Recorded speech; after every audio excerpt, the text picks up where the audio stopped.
So, and it just wasn't that profound. Some of the things that Henry shared with us, I don't know if you noticed, but the 3 points that he brought out were about the king, prophet, and the priests. And so think about your role.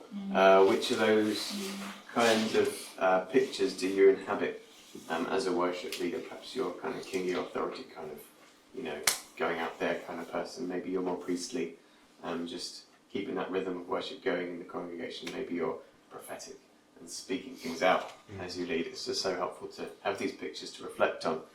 I now feel like what I'm going to do is take you from the sublime, not to the ridiculous, but, and I do have a PowerPoint. Yeah, so, well done. Come Second round of applause. Because we're going to think about something that could seem much more mundane. All right, you ready for some mundanity? Yeah, I like it actually. Yeah, but we're going to possibly go to the ridiculous and then back into the sublime, I hope. Because what I might do is end up kind of pulling down all your hyper spiritual ideas about how you prepare a worship set and show you how carnal you really are. And then it's going to enable us to then transcend that and be super spiritual again as we prepare. You'll see what I'm on about, or I don't know, maybe it's nothing like that. Anyway, but we want to think about how we prepare a time of worship as a worship leader. Usually we're the one tasked with lead us in worship, so you've got to have some songs and maybe think about other things like communion offering, how they fit in and things like that. Perhaps you're thinking sometimes, like I am, about is the congregation going to pray, and what's that going to look like? Is there a time of prophetic listening and so on? I mean, I like Samuel's suggestion that everyone just feeds in. Might do that later, we'll see. So, but anyway, usually we typically, I think most of us in this room, we're tasked with at some point we've got to sit down and probably make a list and go from there. Okay, so we're thinking along those lines, very, very mundane, but in a way beautiful to start in that kind of simple place. When you're thinking about your prep and your songs, I'd like us to have a quick discussion to open with just the person next to you, go in twos, and I'll chat with Hen. Because I want to do this as well. I think usually it's weird just watching you all do it, so I'm going to join in this morning, alright? It's a bit small, but what does the time of worship preparation typically look like for you? If someone were to turn on a video camera and they could watch it back, what would they see? I want you to describe that. How close to the occasion of actually leading worship does it typically happen? A week before, I was born ready. A few days before, I'm a mulling on it kind of person.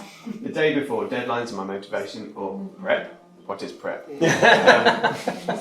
So, discuss with the person next to you what that looks like. Okay. You may have found what I think Henry and I found, which is that sometimes it can vary depending on circumstance, and maybe if you're leading worship somewhere else, and you've got to be a bit more prepared and things like that. So I'm sure it all varies for all of us. Yeah. Anybody got any wild realizations about themselves or reflections out of that? No? Good. I never get the guitar out when I pray. Yeah. No. Confession. I'm sorry. Alright, now, before we proceed, right, Hen, could you grab those pens and paper? Now, if you've got pen and paper, please use it, but if you haven't, we're provided for you out of the goodness of the Ichthus office. So, I would love you to have a pen and a piece of paper, and you might even need another one eventually by the time we're done, because we're going to do a few exercises, alright? So grab your tools, and again, I'm going to do this as well, I'm going to do this with you. No, you have no idea what I'm about to make you do, but it's going to be terrifying. Just making sure everybody's got what they need. Samuel, you need to write with pen and paper. This is one of those. This is one of those where genuine real estate, which goes beyond the size of a phone, is going to be helpful. Come on. All right, everybody ready? Yeah. I warned you, this is going to be terrifying. You ready? Yeah, Mum. Jack Nicholson is here to shout at you. Can we handle the truth? I said, write me a 5-song worship set list now. And I'm going to give you 30 seconds. Okay, go. Oh gosh. For any context, Sunday morning, whatever. Go. I'm doing it as well. 20 seconds. Oh my word. Ah. I might give you an extra 10, we'll see. Depends how quickly I can. Actually, yeah. I'm giving you a bit longer, but when I've done 5, I might stop.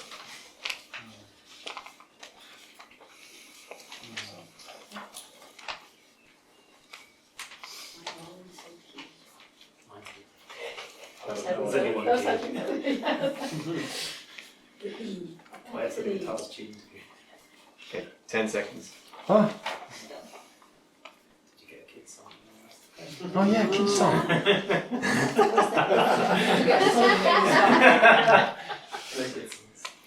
Oh, it's so quiet. No, it was a really, really good alarm sound, and it just barely heard it. All right, time's up. Oh, Put down your pens. Okay. No, that's fine. Jack Nicholson isn't really here to shout at you. But That was Andy's prep.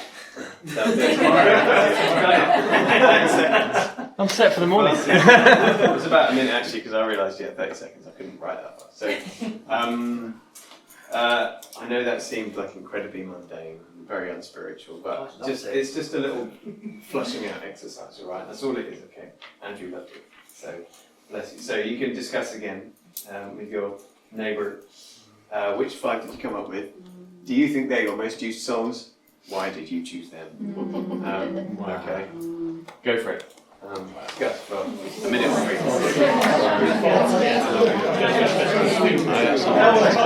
You panicked. All right. Where did we get to? Where did I get to? All right. Was that eye-opening, revealing? It was. It was fun, I thought. And you know, I joined in and discovered some things about myself as well. Yeah. Let's move on from Jack Nicholson. So this is where I'm going to, I really, pray, Lord Jesus, I don't want to offend any of you. I just thought I'd open up something for us to think about as we think about particularly when we're choosing songs. We're focused on that. Worship isn't just songs, but they're really useful tools. Okay. But to perhaps blow away some of the, we can sometimes be a bit mystical about songs and worship and so on.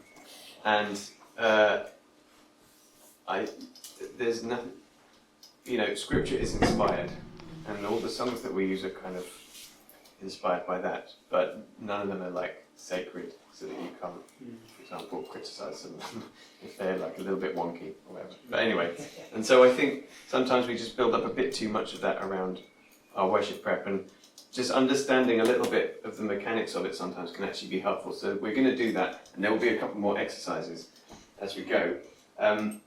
Now, I'm going to cite some research which I haven't been able to find the actual origin of, which is just something I heard. So you're going to have to trust me on this. But it also may ring true with you if you think about it. So anecdotally, you may be able to verify it, even if I couldn't find it. I did find a very interesting website, worshipleaderresearch.com or something like that. Fascinating. But anyway, I'm going to get sidetracked. But all I'm going to say is this. It was about 10, 11 years ago probably. This speaker, Maggie Dawn, at the Songwriters Conference I was at, she shared some research suggesting that while worship leaders think that their song choice is down to inspiration and or careful theological consideration, there are much more ephemeral or mundane considerations unconsciously at play. Okay, and they worded the questions such that the way people answered helped to kind of reveal some of these things. So it would be things like how good the song feels to sing, and you can isolate songs that do better from songs that don't do so well by the kinds of vowels and syllables they use. Open vowel sound endings at the end of a line. Things like that are much nicer to sing than a g or a d, hard stops. Bless God in the sanctuary. So anyway, one quick example. That kind of thing. or it can be things like what key it's in. E. Which, if it's all in the same key, that eliminates that. What the groove tempo is, Hen. Yeah, it's really important. How easy it is to play on the guitar or keyboard.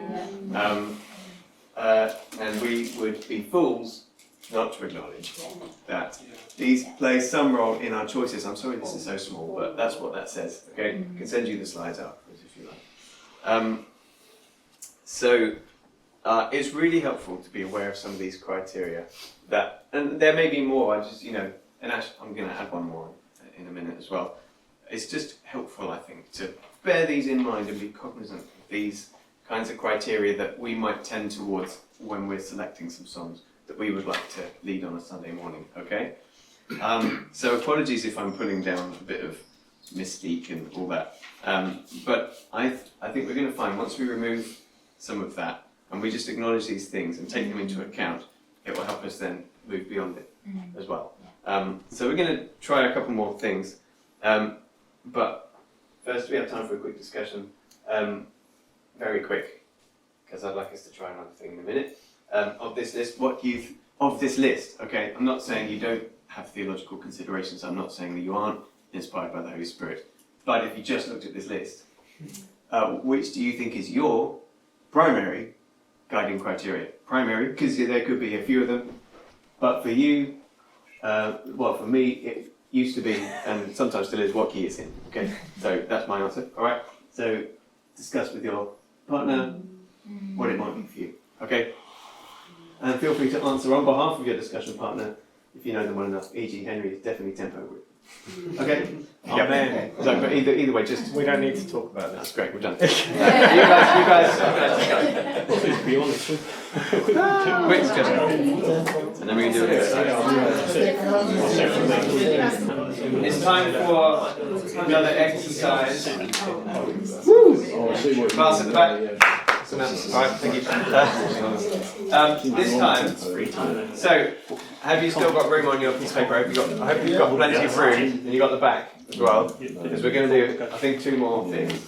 Okay, so this time, I'm not going to time limit you in quite the same way. I might just write some songs as well, and then when I've written some down, I'll tell you to stop, or wind up. But we'll have it like 2 or 3 minutes or something like that, maybe 4. And I would love you to write a list of songs, but don't start yet, so I've just got to explain something about healing and freedom, and broadly about it. Do so, try and come up with quite a lot.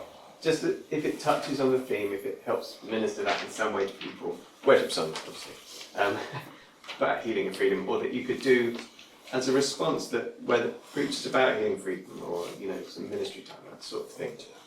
Is that all right? Kind of, but as you do it, I want you to leave a bit of room on one side at least. So like, I've got columns down here, but columns may be too much of a headache, so I'll show you an easy way to do things in a minute. But just leave some room, like a margin, down the side. Should we put GFR?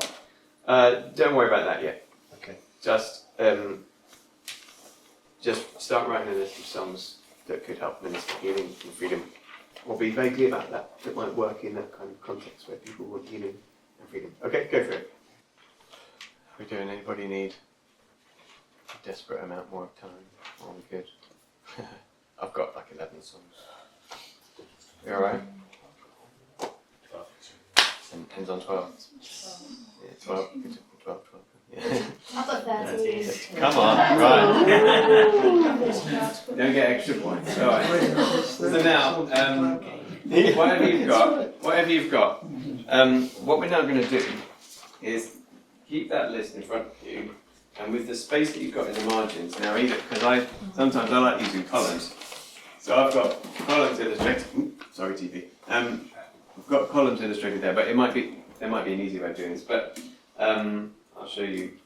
We're going to categorise them by, is it a gathering song? Is it family service friendly? Is it a response song? And you might have multiple categories per song, because it might be a gathering song and it's family service friendly. I'm thinking like all age, like it's just all age kind of thing. We know those kind of services. And I chose those a little bit randomly. If you don't want to faff around with columns, just do like a G in a circle next to the song, and if it's two categories, you could do a G and an R or something like that. Okay? Does that make sense? Yeah. Just write those next to your songs, so you can begin to categorise them a little bit. Is that alright? Have you been able to do that? More or less? Yeah. So, this is something that I've found. I guess I'm just sharing my personal experience now, but I'm hoping it helps you. I found this kind of way of preparing things, and I can try and give some more concrete examples, to be very helpful. It kind of uses the idea of a brain dump, where you can just kind of get it all out there without you're thinking fairly broad. I mean, healing and freedom was a little bit narrow. I suppose I could have tried to go bigger, and in a minute we will go bigger. Actually, we'll do one more exercise. But it helps you to just kind of get some ideas out first, and then you can look at it, step back, and go, okay, what works where, and start to piece together. Another thing I'll do sometimes is if I've brain splurged a list, I might just do the order in which I might do some songs. This one would go well at the first song, then that would follow it well, so maybe I'll do that second. So it might be numbers next to it, or it might be, you want to kind of just categorise a bit more generally. I've done this for prepping for Revive when I've got a lot of sessions. I'll just make a massive pool of songs, and then which session might this go naturally in, and just start to plonk them into different sessions, which seems, again, sort of not very inspired in a way, except that you're following the leading of the Spirit, because you've opened yourself up first of all to just kind of free flow of inspiration as you just kind of get all that out there, and then that next work of starting to kind of piece together where does this fit, I think can equally be Spirit-led. This is the kind of song that will be great on the Wednesday evening for Revive or something like that. And you just know, and you feel it in your spirit as you do that. But it's enabling you to kind of stay free of that hypercritical side of you that wants to go, I must plan this, and it's got to do this and that and the other. You've started with kind of free flow, and stay in that flow as you plan and prepare. Does that make sense? So think about some ways of doing this that might help. So it might be kind of categories like that. We're going to do one more. Are you ready for one more? Then you're going to need a rest and some refreshments after. I'm not going to have a lot of time to talk about actual songs, but I think that's fine. So now, final exercise. My top songs. Okay, and this time, we'll just look. Well, let's just go for it. And Top used or favourite? yes. Something. Top used and top favourite. You might want to do quite a few just to get them down. Again, leave some room where you could do some letters and circles, or check some columns where. Yeah, I've got 5 of them there. You might not need that many. We'll see. Remember to keep thinking broad. I'm reminding myself that there's hymns and they are good.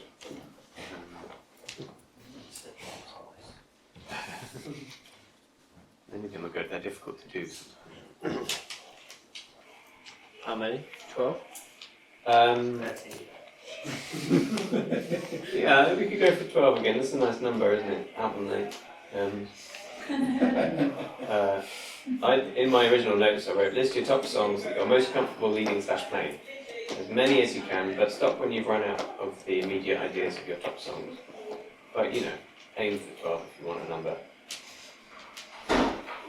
And it will be different categories, so just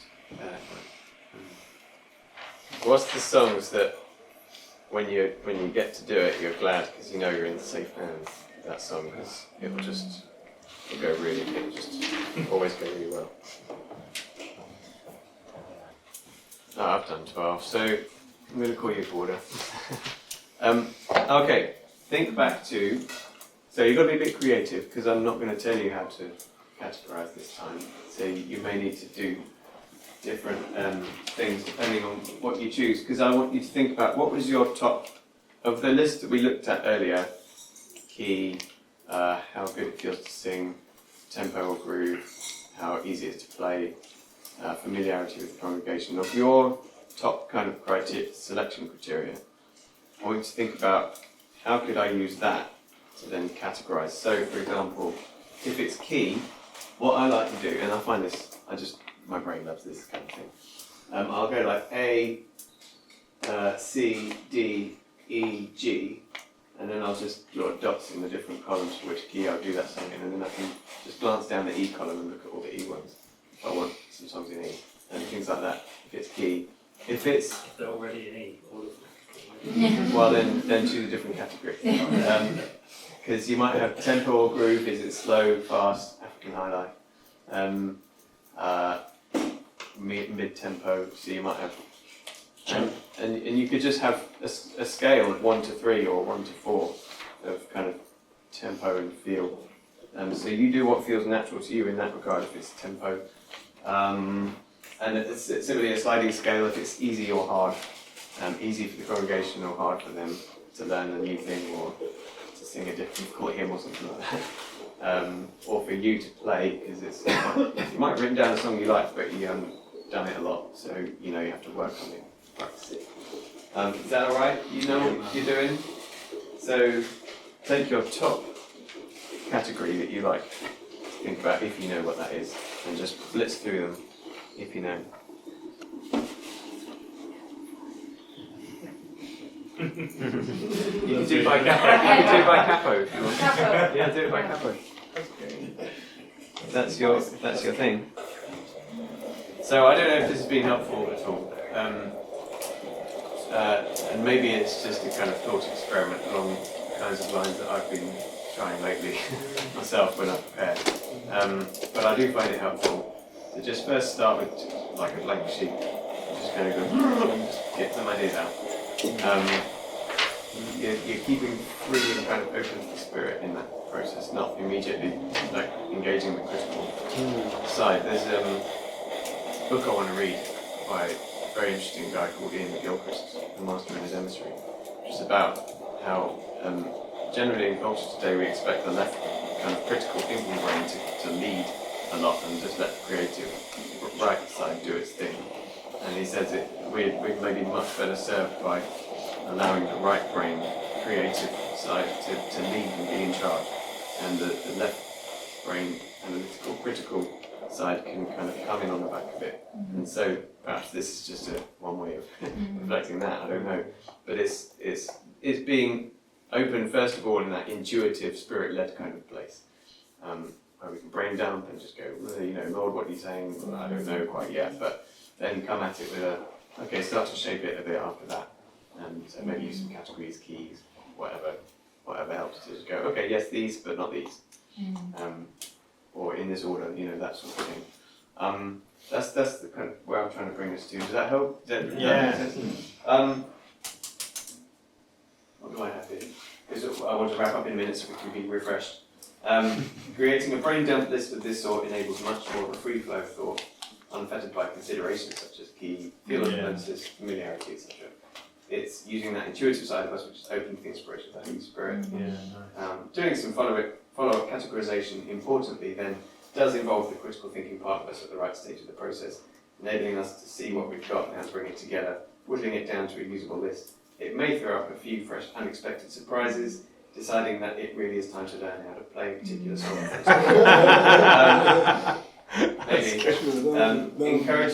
It encourages new creative thinking about putting songs together.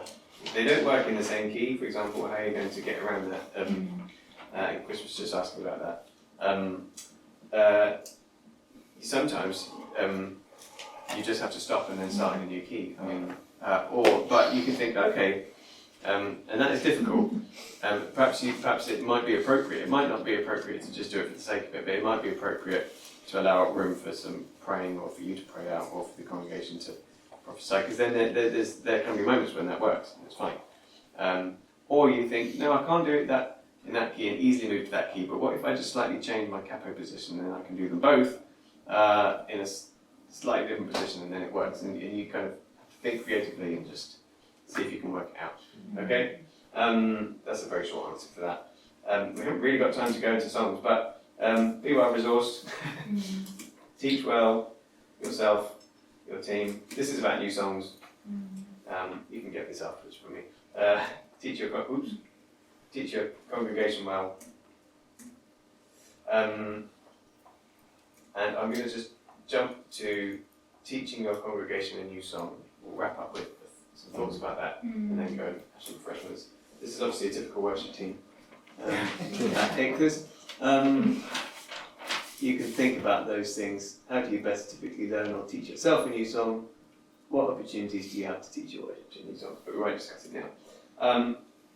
I have two approaches to teaching a new song to the congregation. Is this all right? I just download these onto you, and then you can be thinking about them as we have tea, coffee, whatever. Number one is to teach it properly. Okay, so here's my 2 cents of advice. All right, having tried this quite a few times. Speak to the congregation, not over them, which is very difficult on a Sunday morning because everyone's still chatting, or they could be. But engage them, look at them, and say, just be encouraging, speaking to them, not just like, it's a time of worship now, everybody. It can be easy to think you have to just kind of speak over them and let your words float into the air. But if you just speak directly to them, engage them, look at them, use eye contact, and so on, as I'm doing with you now, illustration. Okay. And so think about the kinds of phrases you could use. We're going to learn a new song, not I'm going to teach you a new song. Might just be a bit more invitational. But that's really a suggestion from me. It's not, I'm not lecturing you, I'm just suggesting what can work. So you either want to try something like singing a line, and they can sing it back, but practice this beforehand because it may not work. Depends on the song. And if the line gives you enough time to breathe, and then they sing it, and then you've got time to run up for the next line.